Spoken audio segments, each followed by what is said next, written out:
गलती की सजा आखिर कब तक? पार्ट 1। राशि ने अभी 12वीं की पढ़ाई पूरी कर कॉलेज में एडमिशन लिया था। राशि पढ़ाई में बहुत होशियार थी तथा दिखने में एक आकर्षक व्यक्तित्व था उसका। राशि के घर के लोग बहुत पुराने ख्यालात के थे। फिर भी शादी तय होने तक पढ़ने दिया जाए इस शर्त पर उसे आगे पढ़ाई की अनुमति मिली थी। वो कोई भी ऐसी गलती करना नहीं चाहती थी जिससे उसकी पढ़ाई बंद करा दी जाए। लेकिन कहते हैं ना नियति का लिखा कोई नहीं टाल सकता। एक लड़का था, राशि की ही गली में रहता था। वह राशि को आते जाते देखा करता था। वो उम्र ही कुछ ऐसी होती है कि जब हमें कोई अहमियत दे तो हम बहुत आसानी से उसके तरफ बढ़ जाते हैं। बस उसी तरह राशि भी उस लड़के के अपने प्रति इतना झुकाव और उसके प्यार के चलते उसकी तरफ आकर्षित हो ही गई। राशि भी अब उस लड़के के प्रति लगाव महसूस करने लगी। दोनों धीरे धीरे बातें करने लगे, मिलने लगते हैं। सब सही चल रहा था। लड़का राशि को वक्त देता था, उसकी बातें सुनता था। मगर राशि ये नहीं जानती थी कि कभी कभी नसमझी में लिए हुए फैसले गलत होते हैं। एक दिन राशि के बुआ के लड़के ने दोनों को एक साथ बात करते हुए देख लिया।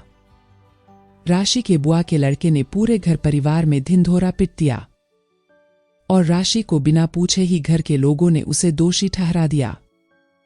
राशि से एक बार भी पूछा नहीं गया कि उस बात में कितनी सच्चाई है और क्या रिश्ता है राशि का उस लड़के से।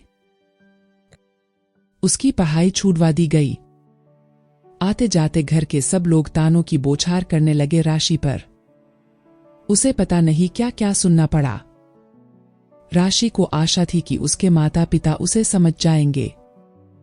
अभी गुस्से में है, लेकिन जब गुस्सा शांत हो जाएगा तो सब सही हो जाएगा पहले की तरह।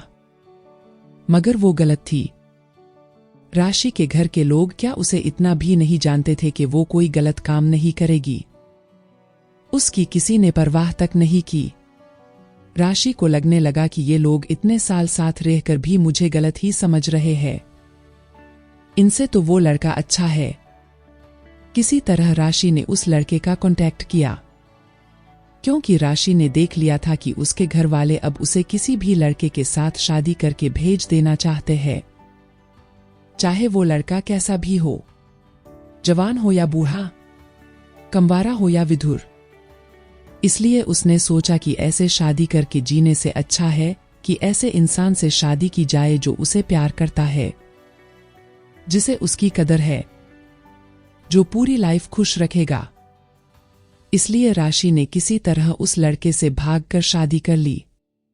राशि के घर वालों ने राशि और उस लड़के पे कितने आरोप लगाए और लड़के के परिवार पर कोर्ट केस कर दिया और अंत में राशि से सारे रिश्ते तोड़ दिए।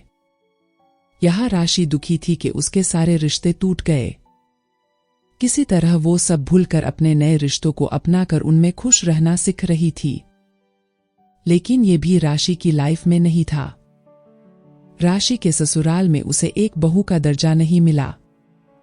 राशि का पति भी राशि से कुछ खास बातचीत नहीं करता था। और तो और राशि का पति कोई काम काज भी करता नहीं है।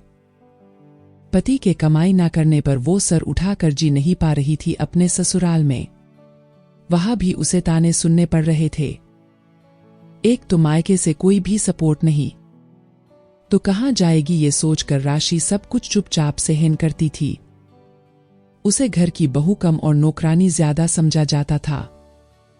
घर के सारे काम, साफ सफाई, सब कुछ करने पर भी उसे अपनी सास के 2 मीठे बोल नसीब नहीं हुए और ना ही पति के।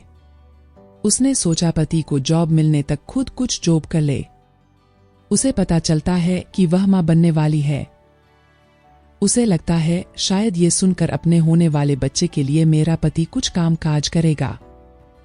लेकिन इस खबर को सुनकर भी राशि के पति के व्यवहार में कोई फर्क नहीं पड़ता।